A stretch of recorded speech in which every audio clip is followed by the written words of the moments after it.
오늘도 어김없이 설 연휴임에도 불구하고 열심히 공부하는 우리 경찰 수험생분들을 위해 저도 조금이나마 도움이 되드리고자 이렇게 영상을 준비했습니다. 오늘의 고민은 기출을 어떻게 계획을 짜야 되는지에 대한 고민입니다. 보통 계획이라는 거를 짜게 되면은 세우고 실패를 반복하게 되는 경우가 많습니다. 이게 반복이 되면은 좌절하기 시작합니다. 그래서 공부하기가 싫어져요.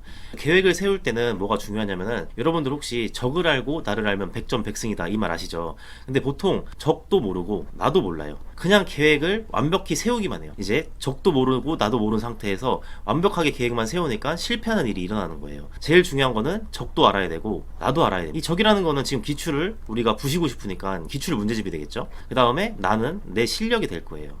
내 실력이 어느 정도 되는지 일단 파악하고 이제 기출문제집은 어떻게 구성이 되는지 알면은 여러분들이 계획을 세우고 계획을 완료해서 이 성취감 있는 공부를 하게 되면 공부가 계속 하고 싶겠죠. 이제 재밌으니까요. 재미는 좀 오바고 이제 공부를 어느 정도 그래도 성취감 있으니까 계속 해나갈 수 있는 그런 힘이 생기긴 합니다. 계획을 짤 때 하루에 3과목 한다고 가정하겠습니다. 하루에 한 과목씩 하면 너무 지루하기 때문에 집중력이 끝까지 갈 수 있는 사람은 그렇게 하는 게 가장 좋거든요. 근데 그렇지 못한다고 하면은 하루에 3과목씩 갖고 와도 괜찮습니다. 그래서 공부 시간을 보통 6시간에서 8시간 하니까 저는 8시간 정도 기준으로 한번 잡아보겠습니다. 왜 8시간을 공부해야 되냐면 24시간이잖아요.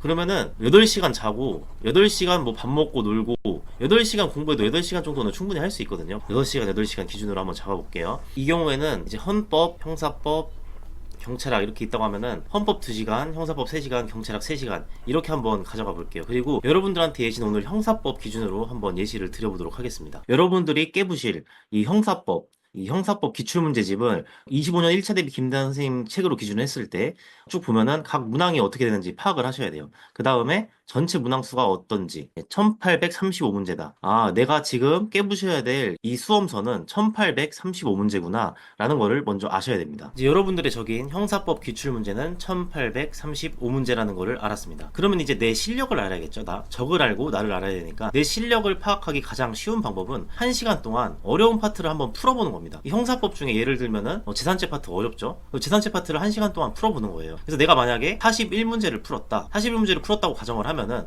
이제 여기서 공식이 나옵니다. 41 곱하기 3시간 푼다고 했으니까 3시간 곱하기 0.8인데 0.8은 왜 0.8이냐? 사람의 집중력이 100%가 아니기 때문에 0.8을 곱해주는 거예요. 문제수를 좀 낮추는 거죠. 그렇게 하면 결과값이 99문제 정도는 나와요. 그럼 나는 하루에 99문제를 풀 수 있구나. 나는 형사법을 하루에 99문제를 풀 수 있다는 수치가 나옵니다. 이거를 가지고 계획을 짜셔야 돼요. 여러분들이 이해하기 쉽게 실제로 1시간에 41문제를 푸는 우리 멘토링 회원님의 시트를 가져왔습니다. 여기 아까 보시면 제가 1시간에 41문제 푸는 사람은 99문제를 풀게 된다. 이거를 기반으로 여기를 보시면은 실제로 이렇게 99문제 이렇게 해서 쪼개는 거예요. 그래서 여기는 좀 쉬운 파트니까 127문제 이런 식으로 해서 좀 99문제 언저리로 해놓는 거예요. 왜냐면은 6 다음에 11이니까 이게 99문제로 끊을 수가 없거든요. 그래서 이런 식으로 99 언저리로 101 똑같이 여기도 103 막 이런 식으로 끊는 거죠.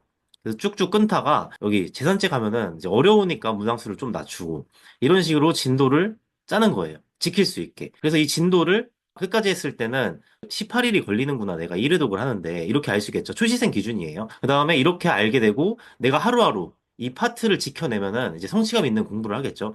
제가 성취감 있는 공부를 되게 좋아하는데 실제로 이 수험생분이 쓰는 시트예요. 보면은 헌법이 하루치가 얼마나 되는지, 형사법이 얼마나 되는지, 경찰학이 얼마나 되는지, 그다음에 목표 달성률은 얼마나 되는지 성취감 있는 공부를 하셔야 수험을 잘 이끌어갈 수가 있습니다. 그리고 나의 상황을 잘 알아야 합니다. 만약에 내가 직장 병행 이런 거 없이 온전히 공부할 수 있는 수험생이라면은 일부러 월요일에서 토요일까지만 진도를 세우시고 일요일은 비워놓으셔야 됩니다. 월요일부터 일요일까지 진도를 다 세워놨는데 만약에 중간에 수요일에 내가 가족 행사가 생겼다. 아니면 갑자기 병원을 갔다. 하면은 진도가 밀리기 마련이에요. 그러면은 일요일까지 빡빡하게 짜놨기 때문에 실패 가능성이 높아지거든요. 그래서 항상 월요일부터 토요일까지 진도를 짜시고 그 다음에 일요일은 비워놓는다. 비워놓고 만약에 수요일이 일정이 생기면은 그게 쭉 밀려서 일요일도 공부할 수 있게끔. 그래서 리스크를 최소화해야 돼요. 리스크를 최소화하고 내가 월요일부터 토요일까지 열심히 해서 진도 완료했다. 그럼 일요일은 나한테 보상이 주어지는 겁니다. 그래서 나한테 항상 성취감 있는 공부를 하셔야 돼요. 내가 일요일에 놀기 위해서, 쉬기 위해서 월요일에서 토요일까지는 집중력 있게 공부한다. 이게 핵심이고 항상 성취감 있는 공부를 할 수 있도록 노력하셔야 됩니다. 직장 병행이라고 하면은 직장이나 대학, 육아 역시 마찬가지예요. 하루에 내가 공부를 몇 시간 할 수 있는지 설정을 하시고 그다음에 내 역량이 얼마나 되는지 파악하고 만약에 내가 하루 공부 아닌 3일을 공부를 못한다 그럼 빼셔야죠. 그리고 꼭 말씀드리고 싶은 건 내가 하루에 몇 문제를 푸느냐 몇 시간을 하느냐 하나도 안 중요해요. 수험은 여러분들의 상황과 실력에 맞게 진행해야 됩니다. 다른 사람과 비교도 하지 마세요. 그래서 이게 맞나 이런 생각도 하실 필요 없어요. 내 실력에 맞게 성취감 있는 공부를 꾸준히 해나가시면 돼요. 그리고 한 문제 보고 기본서 보고 하고 있는데 이런 건 너무 비효율적이니까 기출문제집과 기출문제집의 지문과 해설을 활용하시고 그래도 모르겠을 때 기본서를 보시는 게 좋아요. 찾아보기 위해서. 그러면 내가 찾아볼 게 없다. 여기 안에서 해결된다 하면은 기본서 보실 필요 없겠죠. 그리고 기출 강의는 강의도 강의이기 때문에 강의 듣는 순간 시간이 많이 들어가니까 저는 기출 강의를 절대 추천하지 않고 스스로 하셔야 돼요. 기출 강의를 듣는 생각이 뭐냐면은 기출을 혼자 해야 되는데 두려우니까 그런 거예요. 근데 이 두려움을 이겨내기 위해서는 스스로 꼭 공부를 하셔야 돼요. 기출과 이제 기본서를 번갈아 가면서 보면서 내 스스로 공부해야 여러분들의 지식이 쌓이는 겁니다. 이 강의를 백날 들어야 실력이 느는 게 아니에요. 도움은 되거든요. 그러니까 싸움한다고 했을 때 항상 예시를 들잖아요. 싸움을 하거나 우리가 수영을 잘하고 싶을 때 어떤 강의나 영상을 백날 본다고 해서 실력이 늘지 않아요. 직접 내가 풀어보고 직접 내가 수영해보고 싸워보고 맞아보고 해야 실력이 는단 말이에요.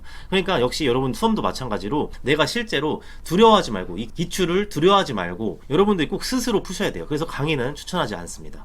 제가 공부법을 아낌없이 지금 알려드리는 이유는 제가 수험생일 때 정말 답답했기 때문입니다. 방법만 알면 오랜 시간이 걸리지 않고 합격할 수 있는 분들이 분명 있습니다. 그런 분들을 위해서 이렇게 시간을 내서 영상을 올려드리고 저는 좋아요를 받아서 기분도 좋고 요즘 보람차다고 느낍니다. 그리고 제가 유료로 멘토링을 받는 이유는 제가 수험생이었을 때처럼 공부 방법을 알아도 공부 습관이 전혀 잡히지 않고 누군가 옆에서 관리가 꼭 필요한 사람이 있기 때문입니다. 네, 오늘 영상도 유익했다면 구독과 좋아요를 관리가 필요하시다면 아래 고정 댓글을 참고해 보시길 바라겠습니다. 지금까지 플리스메이커였습니다. 감사합니다.